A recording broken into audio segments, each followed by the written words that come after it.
байцгаана уу хүүхдүүдээ. Та бүхнийхээ энэ өдрийн амгалан айлтгая. Хичээлээ эхлэхээс өмнө багш та бүхэнд нэг дуу сонсгоё.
За бид дуугаа сонслоо.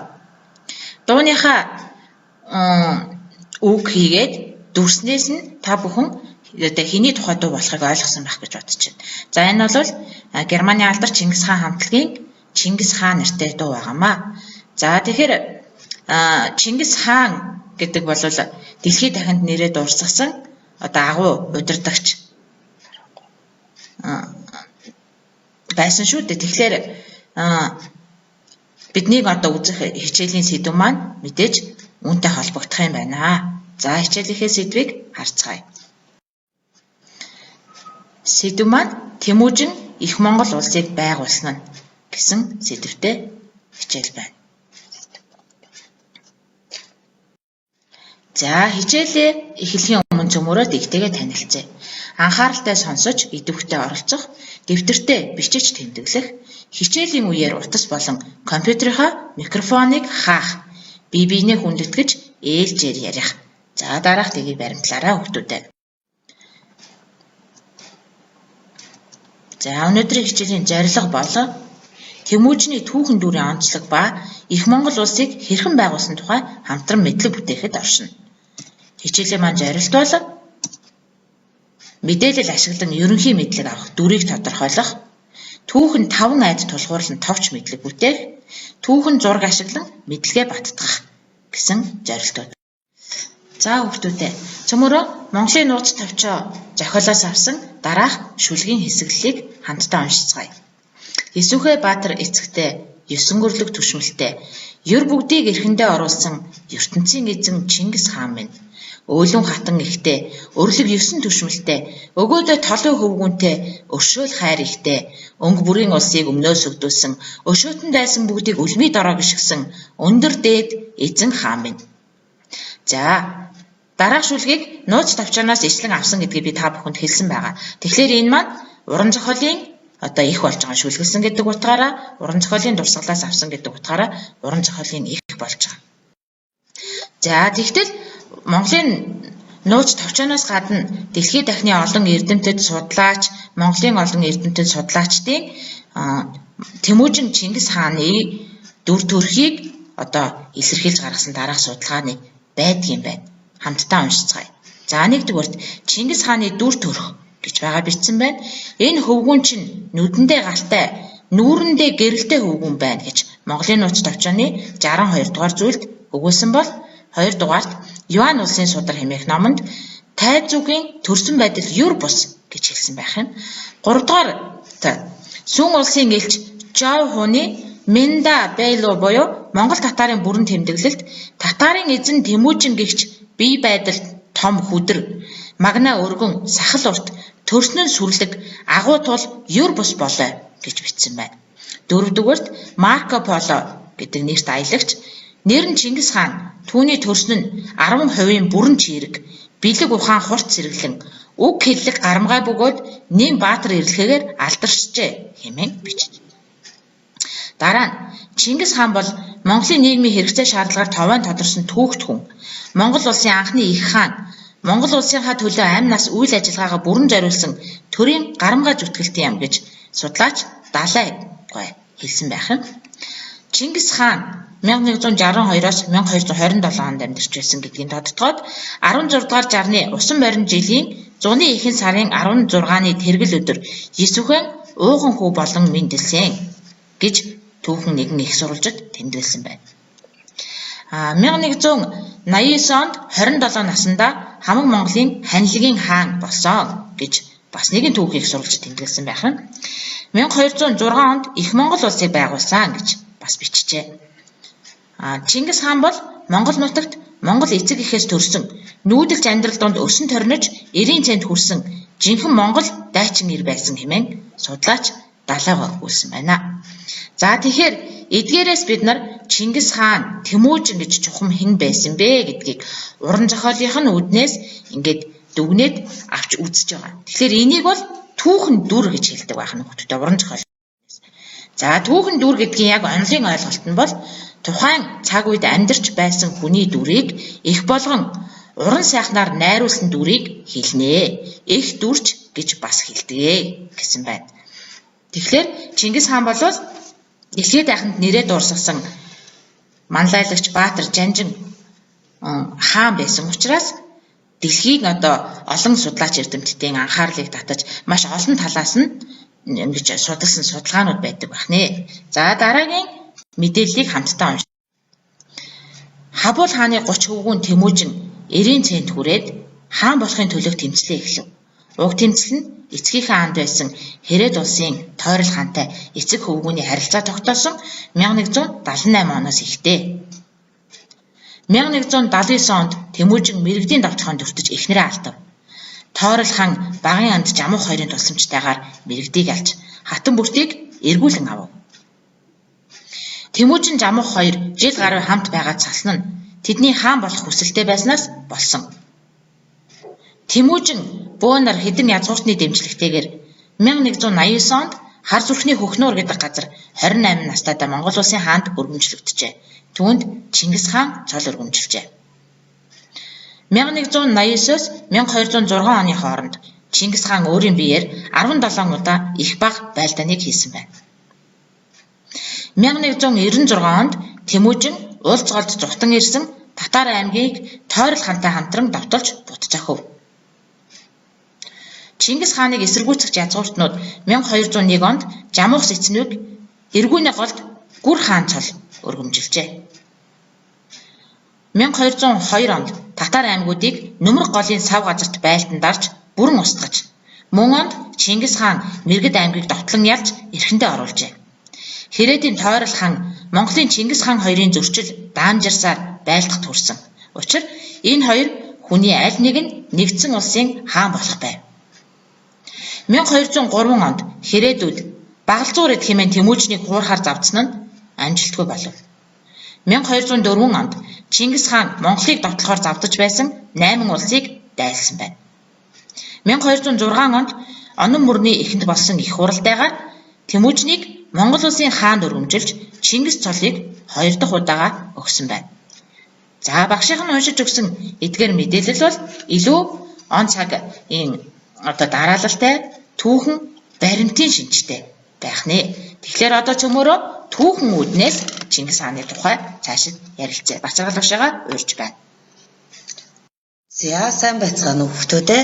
За хэдүүлээ түүхэн он цагийг ашиглан дээрх мэдээлэлээр дараах одоо 5 асуултанд хариулан түүхэн 5 айгаар нь ялган ярилцъя. За түүхэн 5 ай гэдэгт хэн, хаана, хизээ, юуг яаж гэсэн асуултаар хүрээг хамаардаг. За тэгвэл өнөөдөр бидний үзсэн, сонссон дээрх мэдээлэл ямар түүхэн зүтгэлтнүүд гарч байна вэ гэдгийг харцгаая. За нэгдүгээрт мэдээж Хабул хааны тухай гарсан, хоёрдугаарт Чингис хааны тухай, за Тойрол хааны тухай, Жамуухын тухай, За Бүртүүжингийн тухай гарлаа. За дээр мэдээлэлд бол юу гэж гарсан бэ гэхээр Хабул хааны 30 хүн, Чингис хаан, эцгийн багын анд Торил хаан өөрийн анд Жамуух нартай хамтран Бүрт хатныг өөрийн болговаа гэж гарч ирсэн. Тэрнээс гадна одоо эдгээр болсон хүмүүсийн байлдан дагуулсан тухай хэдүүлээ үзнэ. За түүхэн газар нутаг гэдэгт юу гарваа? За энэ бол тухайн үеийн их Монгол улсын газрын зураг. За мэдээж Хэрээд, Найман, Онгууд, Тайчууд, Жалаар, Татар гэх аймагуд тухайн одоо 13 дугаар 12 дугаар зууны сүүлч 13 дугаар зууны ихэнх гэхэд бол тархай бутархай байсан. За энэ газар нутгийг нэгтгсэн 12-оос 13 дугаар зууны ихэнх үеийг харуулсан түүх байна. Дараагийн зураг бол мэдээж Бурхан халдуун, хар зүрхний хөхнөр, Сэнгүр орх гэдэг газар одоо тухайн түүхэн одоо гол үйл явдал болсныг харсан. За мөн Эргүүнээ голын тухай гарсан. Мөн одоо Нөмрөг голын тухай гарлаа. За мөн одоо Улц голын тухай хамгийн сүүлд буцсан одоо ирэхэд Онон голын тухай гэсэн эдгээр одоо түүхэн газар нутгууд гарсан. За эдгээр газар нутагт түүхэн ямар он цаг, ямар он цагт ямар үйл явдал болсон бэ гэдгийг бүгдээрээ дараах онтоолын шулуунд одоо байрлуулан үзье мэдээлэл ашиглаад. За нэгдүгээрт 1179 онд ямар үйл явдал болсон бэ гэж Тэмүүжин мэрэгдийн довтлогоонд өртөж эхнэрээ алдваа. Эхнэр гэдэг маань Бүртүүжин хэлжээ. За мөн дахиад тухайн ондоо буюу 1179 онд Торил хаан болон багын анд Жамуух хоёрын тусламжтайгаар мэрэгдийг ялж хатан бүртийг эргүүлэн аваа гэсэн мэдээлэл гарсан. За 3 дугаарт 1189 онд юу болов гэж Тэмүүжин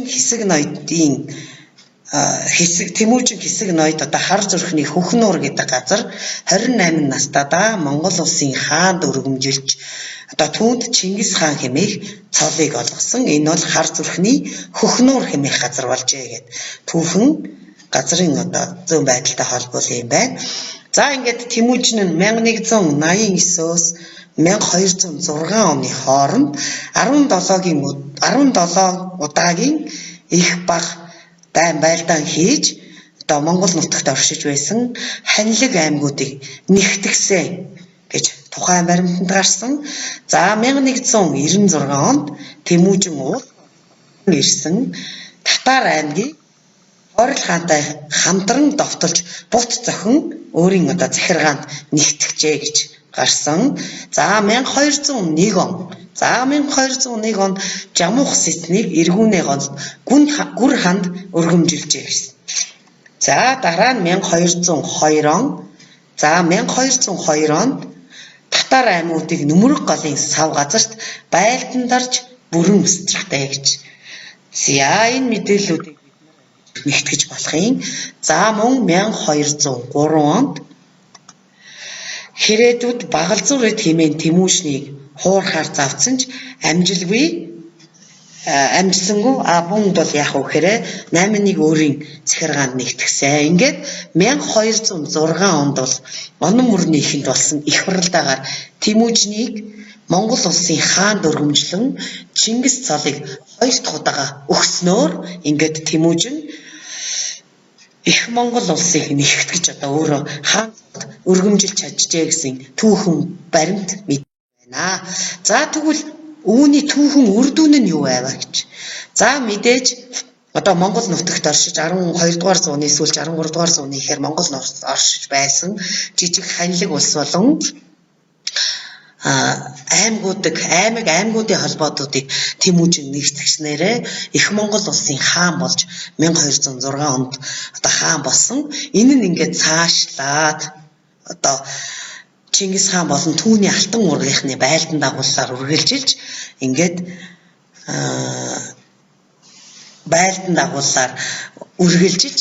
эзэнт гүрэн дэлхийн талыг эзэлсэн эзэнт гүрний үндэс суурийг тавьсан ийм чухал түүхэн үйл явц юм а гэж. За энэ маань бидний манай сургуулийн одоо онцлог гол хөтөлбөр болсон тогтвортой одоо бидний хүүхдүүд бүгд мэднэ тогтвортой хөгжлийн 17 зорилтын 16 дахь зорилтоо ингэж уялдан одоо тусгаар тогтнол эрх чөлөө шудар ёс одоо тогтоосон гэсэн энэ утга агуулга байна.